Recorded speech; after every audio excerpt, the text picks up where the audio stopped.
Iran, एक ऐसा नाम जिसे सुनते ही कई तस्वीरें जहन में आती हैं, लेकिन इसकी कहानी वो बहुत गहरी है।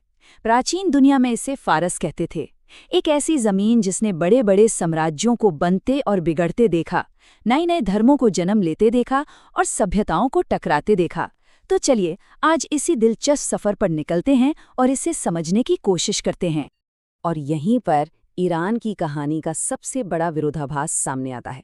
जरा देखिए, एक तरफ था प्राचीन फारस, जहां साइरस द ग्रेट जैसे शासक ने दुनिया का पहला मानवाधिकार चार्टर लिखा, और दूसरी तरफ है आज का आधुनिक ईरान, एक इस्लामी गणराज्य जहां मोरालिटी पुलिस सामाजिक नियमों को लागू करती है। सोचिए, एक सहिष्णु साम्राज्य से एक सख्त धर्मतांत्रिक राज्य तक का सफर। सवाल तो यही है कि आखिर ये बदलाव हुआ कैसे, और यही सवाल हमारी आज की कहानी की, कह सकते हैं कि रीढ़ की हड्डी है। ये एक पहेली की तरह है, एक ऐतिहासिक रहस्य जिसे आज हम सब मिलकर परत दर परत सुलझाने की कोशिश करेंगे। तो ठीक है, अपनी पड़ताल शुरू करते हैं बिल्कुल शुरुआत से। हमारी यात्रा शुरू होती है प्राचीन फारस से, जो आज के ईरान की सांस्कृतिक पहचान की असली नींव है। यहीं से हजारों साल पहले इस कहानी का पहला पन्ना लिखा गया।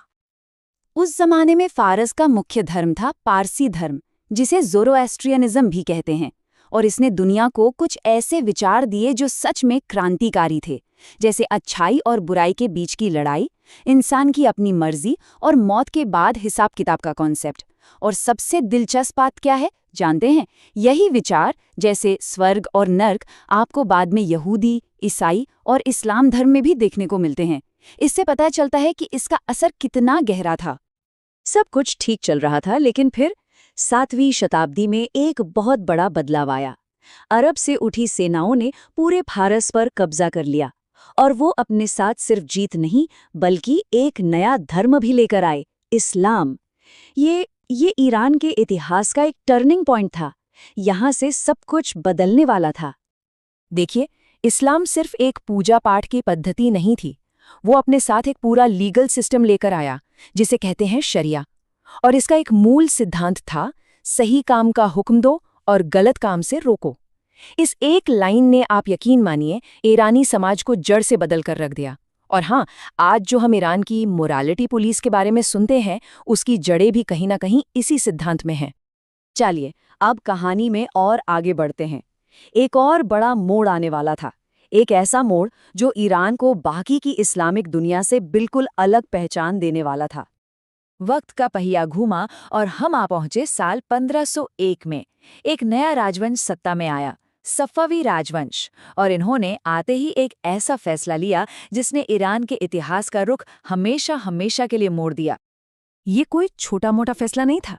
समझिए, उस समय पूरी मुस्लिम दुनिया में सुन्नियों का बोलबाला था, शिया तो बस एक छोटा सा समूह थे। लेकिन सफ़वियों ने क्या किया? उन्होंने इसी अल्पसंख्यक शिया इस्लाम को ईरान का ऑफिशियल धर्म घोषित कर दिया। और इसे लागू कैसे किया?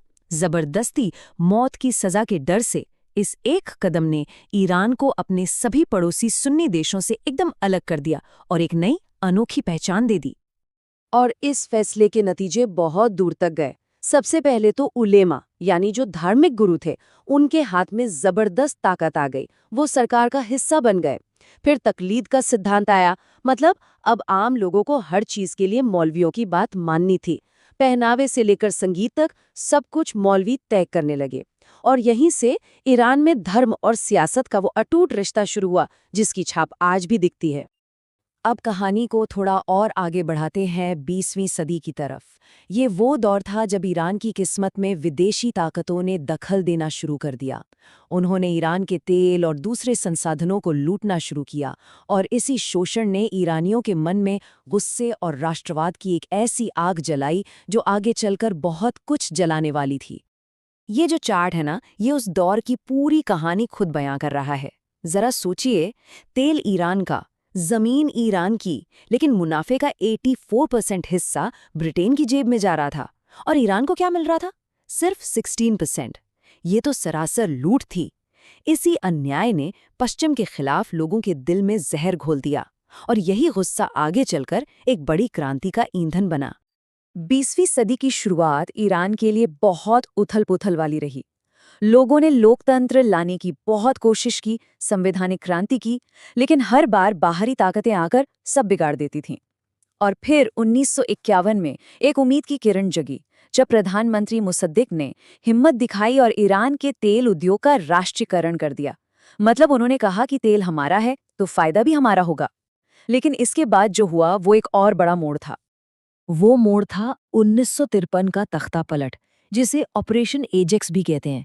अमेरिका की CIA और ब्रिटेन की MI6 ने मिलकर मोसद्देक की चुनी हुई सरकार को गिरा दिया और शाह को वापस गद्दी पर बिठा दिया। ये घटना ईरानियों के लिए एक बहुत बड़ा धोखा था। बस उसी दिन से अमेरिका ईरानियों की नज़र में सबसे बड़ा दुश्मन बन गया और वो जख्म आज तक भरा नहीं है। इस तख्तापलट के बाद ईरान एक दोराहे पर आकर खड़ा हो गया। अब देश के लिए दो बिल्कुल अलग अलग विजन थे, दो अलग अलग रास्ते। एक रास्ता था शाह का, जो ईरान को अमेरिका की तरह मॉडर्न सेकुलर बनाना चाहते थे, और दूसरा रास्ता था उनके सबसे बड़े दुश्मन अयातुल्लाह ख़ुमैनी का, जो ईरान को एक कट्टर इस्लामी देश बनाना चाहते थे और पश्चिमी असर को एक जहर मानते थे। और आखिरकार इन दोनों ताकतों का टकराव हुआ। अब हम अपनी कहानी के क्लाइमैक्स पर पहुंच गए हैं। साल 1979, वो साल जब इस्लामिक क्रांति ने हजारों साल पुरानी राजशाही को उखाड़ फेंका और ईरान का नक्शा हमेशा के लिए बदल दिया। इस क्रांति के पीछे जो सबसे बड़ा विचार था वो अयातुल्लाह ख़ुमैनी का था। उन्होंने एक नई बात कही जो पहले किसी ने नहीं कही थी। उन्होंने कहा कि जब तक असली इमाम वापस नहीं आते तब तक देश पर शासन करने का हक और फर्ज दोनों ही धार्मिक विद्वानों का है। ये शिया इस्लाम की पारंपरिक सोच से बिल्कुल अलग था, लेकिन यही वो चिंगारी थी जिसने पूरी क्रांति को भड़काया। तो क्रांति के बाद एक नया संविधान बना और इसने एक बहुत ही अनोखा सिस्टम बनाया। एक ऐसा सिस्टम जिसमें राष्ट्रपति और संसद के लिए चुनाव तो होते हैं, मतलब लोकतंत्र है, लेकिन असली और आखिरी ताकत एक सुप्रीम लीडर और गार्जियन काउंसिल के हाथ में होती है, जिन्हें कोई चुनता नहीं। तो ये लोकतंत्र और धर्मतंत्र का एक ऐसा घालमेल है जो दुनिया में और कहीं देखने को नहीं मिलता।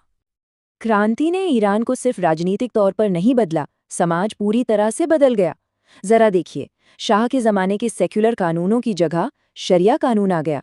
महिलाओं को जो आज़ादी मिली थी, जैसे अपनी मर्जी से हिजाब पहनना या न पहनना, वो छीन ली गई। हिजाब अनिवार्य हो गया और भी कई पाबंदियां लग गई। सरकार से अलग सोचने की तो कोई गुंजाइश ही नहीं बची। उसे क्रांति का दुश्मन बताकर कुचल दिया जाता था। मतलब देश का पूरा सामाजिक ढांचा ही पलट गया।